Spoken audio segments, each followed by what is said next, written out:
Hello, everybody, and welcome to the Aim High podcast. Today, I'm here with a friend of mine, Dan Fradenburg. Dan has been in similar groups to me. We have connected on multiple different levels and multiple different occasions. Dan, how you doing today? I'm fantastic. It's really great to be here today, bud. It's good to have you, as always. Good seeing you, man.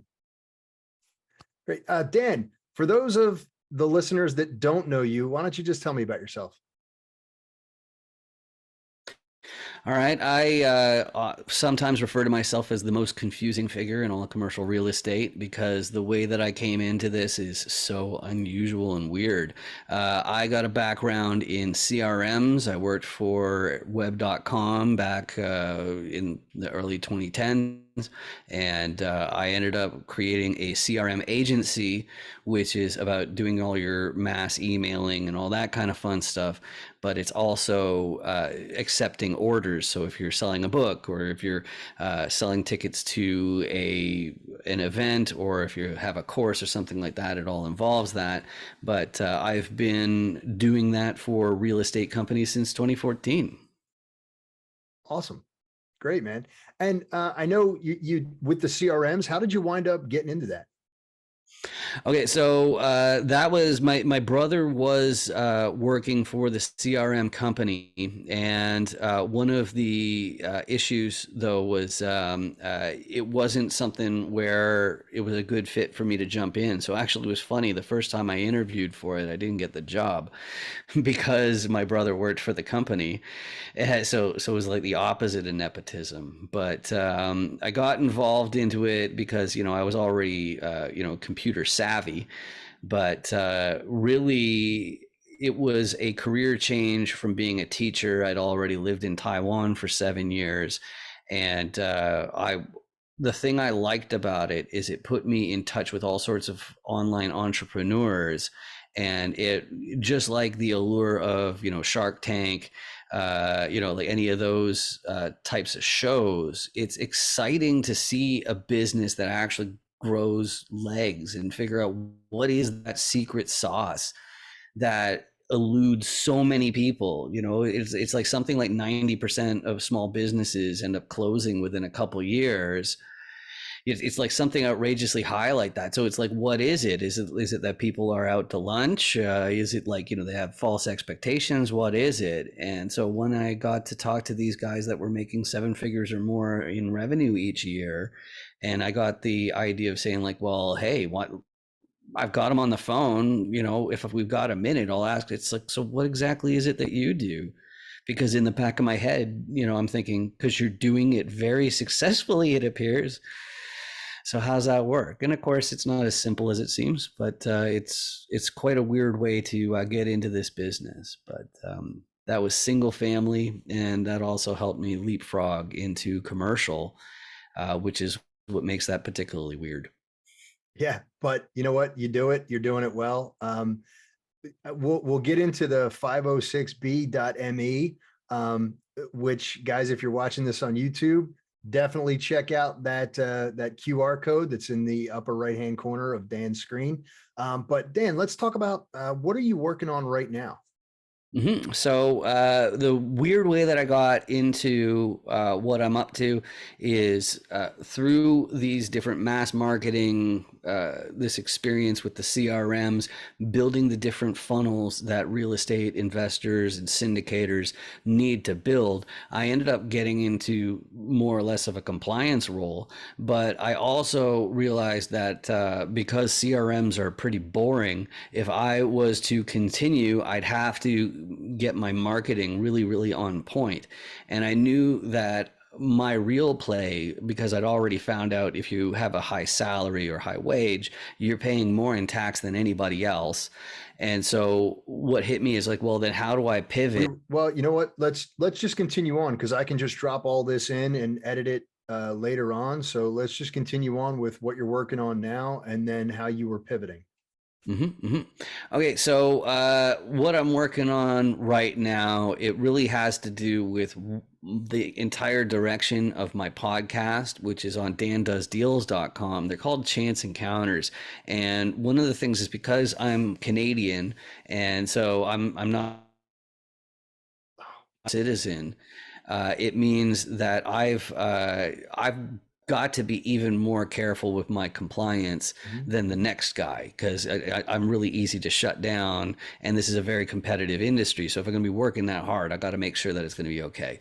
So the biggest thing is I knew that I had to get in these relationships with syndicators and investors, and so I had to have a legitimate way and reason for doing that, even if I was suspected of enticing investors, or something like that. So I didn't have any 506B deals while I was doing it, so it was great. It was all hunky dory, and I ended up interviewing a few hundred investors, and that whole process of me trying to streamline the partnership building process, I think it's garnered a lot of popularity for the Chance Encounters podcast, because people know that I'm vetting people in real time. I'm asking them the exact questions that I need answers to if I'm going to be certain that it's worth introducing them to my business. And if they're going to share their private deals with me, we both have to be careful that we know each other's level of sophistication, appetite for risk, and things like that, which is a little bit more than you get in a typical podcast, I think. Yeah. Yeah. And having been a guest on your podcast, I know exactly how deep you go into that. And it's a fantastic way that you do it. I love the six-sided die routine. It's a great prop and it summarizes everything so well. That's absolutely awesome, man. So obviously your niche is the commercial space, but let's talk about a little bit more what 506B.me actually is. Okay, great. So, as I mentioned about the podcast itself, I've got these 15-minute interview formats, and I use it as the backbone for a documentation CRM style. It really piggybacks off of your CRM software. So the idea was, as a guy who's set up all of these different funnels in CRMs, like drip campaigns and more complex things than that, what hit me is like, okay, if I were actually responsible for not only documenting a person's information, but also somehow have documentation that I knew their level of sophistication, appetite for risk, and core competencies, that's much more of a challenge. So it hit me as like, how can I do everything that I would do if somebody hired me on as their six-figure CTO or director of technology or whatever it is? How do I get as much of the effect of me being on staff with as small of a price and as small of actual time commitment as humanly possible? That's where 506B came from. I wanted to make it so that people have a profile, and when people visit that profile, there's the documented proof that that person actually learned about how a deal works and how you fit into it, and you have some sort of level of understanding of their level of sophistication. So that's what 506BME is about, and streamlining it technologically with QR codes and the advantages of that. Yeah, fantastic. You're brilliant, dude. It's absolutely brilliant. It's a fantastic premise. The back, just looking at it, it's really a great tool for somebody who's looking to invest and create a 506B type of compliance. Man, that's awesome. That's awesome. So what's on the horizon? Well, right now I've been doing a lot of work with Angel Williams and Jason Williams down in Wichita Falls, Texas. One of the biggest ones, me being the remote-based tech guy and making sure that we're getting more and more people coming into our orbit and ecosystem. One of the most fun things we do is at 11 a.m. Eastern every Friday, we have a show called the REI Rocks Review, and that's streamed live to YouTube, Facebook, and LinkedIn. And what we do is we review summit presentations. Sometimes they're round tables, sometimes they're panel discussions, and we review them at 1.5 times playback speed, and then we pause it when we have something clever to say. And the thing that I really like about it is that means that we get people people who have these very well prepared presentations, and then, me, if if I've got a cold, I'm just feeling under the weather or something, the show can still go on and it's not resting on my effort. So I think it's really fun. And I think that it's a level of discussion on commercial real estate and what it's like being a full-time syndicator that I don't think you get too much of it online. Like, not many people, until they're in the thick of it, do they realize, I have to figure out mindset to make sure that I've got the sustainability to make all of this sort of thing work. But we can get a lot of latitude with that sort of thing and dig real deep on that. So that's one thing I'm excited about that we're doing out of Wichita Falls, Texas. Awesome, man. So, let's talk about the one thing you learned as you started to increase your wealth. hmm hmm The number one thing has to be networking, networking, networking, networking, networking, networking. I'm a tech guy. Tech guys are antisocial. I got a wife. I got kids. And the thing is, they like to have time with their dad. And I've been more than happy to spend that time with them. But, like they say, that work-life balance is impossible. I still thought, even to my late 30s, that wasn't true. I was like, okay, well, I can still do it. I can still be Superman and pull it all off. But what I realized was the actual price was networking. I was Mhm. failing to network. And when you do that, it is costing you with dividends. It's again and again and again. You got that compound interest on how much it costs you. You have to keep networking constantly because Absolutely. only people have finances. That's right. Dude, and you know what? I can't tell you how many deals I found just because I asked the right person the right question at the right time that I had never met before. So, hmm yeah, great. All right, Dan, are you ready? We're going to move on to the soaring four. These are the same four questions that I ask every guest. They're the four questions that can help someone new starting out achieve new heights. You ready? Go Great. for it. Okay, here we go. What is something that you use to keep you motivated? The biggest thing to keep me motivated is make sure that I've got some sort of passion for what's going on. So it has to check a lot of boxes, and especially it has to have something. Like I was saying this earlier today, I really like the idea behind Chinese water torture because, like, just doing a little tap like Yeah, once a day for years in a row, it's like that's something that's pretty manageable as long as you know that that's the name of the game. Okay, yeah, you don't have to, use a bunch of strength. Just give them a little tap. That's the one thing that I really like to do, and the things that I think really make a difference. Just lots of intentionality, and the more boxes it checks, the more passionate I'm going to be to get out of bed and do it. And I find that everybody, if they're procrastinating, it's because they're lacking that yeah, in their lives. yeah. Agreed, man. So, moving on, what is one thing that you learned that completely changed your mindset?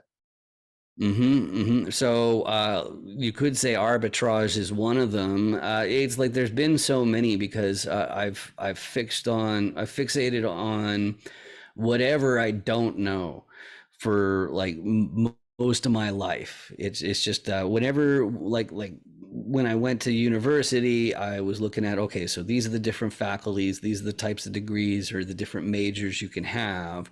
And then so I not only look at it as like, okay, so what's the quick version of what that's all about, but I'd also be interested in is like, okay, so there seems to be a gap between this subject and that subject. So like physics and chemistry is one of the best, most obvious examples. Mhm. And I'd be looking in between and saying, hey, like, what is it that there's disagreement about? And so I've always done that, and so I've always sought out those ideas that were really really changing, and the idea of arbitrage and trading within a band, and then understanding that there's no such thing as a market where a real estate professional can't make money. Uh, like you have to solve that riddle, and once you do, you've really got it. Right. Fantastic. Arbitrage is one of my favorite words, man. You can do this if you're just like So arbitrage, for those who are listening, who don't understand what that word is, it's the difference between two price points of the same object. So for example, an analogy is if you go into Ross or Burlington and you buy a pair of jeans, and when before you buy them, you scan and on Amazon and find out that you can sell them online for $10 to $15 more. You buy 30 pair and you sell them all and you make $15 per pair. That's arbitrage. So what you bought it for is lower than what you sold it for. Very simply put. That's a very Right. simple analogy, but yeah, Right. that's great, man. Right. And it's a lot better when it's with loans. So the idea Great. being like, you can borrow at 3%, but you can make 7. So the Yeah, 4% difference is what you make. And that's the game that the financiers are doing. absolutely. And cash value life insurance policy is a prime example of that. That's something that I preach and teach my clients, my consulting students as well. So yeah, man. So what is something that keeps you on track? So my team is the biggest one, but self-awareness is something that I've focused on for like 24 years, something like that. Just understanding, like where I actually stand in the world is a huge part, and then just like understanding your situation. Like those are really the two sides of that have to be going on all the time. But having a great team, or if you have a mastermind group of peers, like those are all great ways that in the past I've made some real growth and been really successful. It's just having people where they'll call you on your BS. They'll keep you going on, because they know the games that egos can play on people. And it's like no, you can't be coming here saying it's like, okay, well, I got to make this my priority. You've been saying I got to make this my priority for 3 months, and unless we see some sort of action on here, that needs to go to the bottom of the list. You need some tough love and accountability from people, and those are the places I usually find. Absolutely. It's one of the reasons that I still have a coach. I started Mhm. out in real estate. I had a coach, joined a coaching program, moved on, got bigger, got another coach, somebody who was higher than me, always looking for that person to hold me accountable as we progress. So Mhm. great point. And oh, by the way, having kids, huge accountability partner on there, right? Hey, daddy, you got fat, right? That's Oh man, yeah, yep, man. for sure, for sure. So, and then the final question, Dan, is what is one thing that if you had to start over, you would change? Yeah, it's goes back to the networking thing. It's like, if you fail to invest in your network, then, everything else is going to pay the price at some point. It's, like you could say that the job market is based off of nepotism. I'm not sure it's that bad, but it really is a lot easier to take a flyer on someone who you have some sort of connection with Yeah. than a complete stranger where all you've ever seen is the Word document of their resume. Yeah. So Good all point, about man. it. Great Mhm. point. Dan, it has absolutely been a pleasure having you on here. I really appreciate your time. I know you're really busy. Um, thank you very much again. And guys, so Dan, where can somebody look you up if they want to get in touch with you? All right, best spot would be LinkedIn. I got a distinctive last name, Fradenburgh, Fradenburgh, and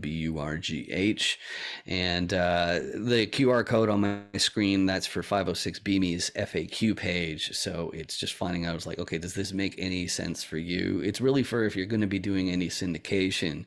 If you really want to make sure that you have something when the SEC turns around and says, okay, show me all the documentation that you knew all of these friends and family in this 506B raise. It's so that you make lives a lot simpler. That's the real idea behind that. So scanning that code or going to 506b.me. If you can't handle that in your browser, I did buy 506bme.com. So you can type that instead if it makes you feel better. It goes to the same place, but that's the play.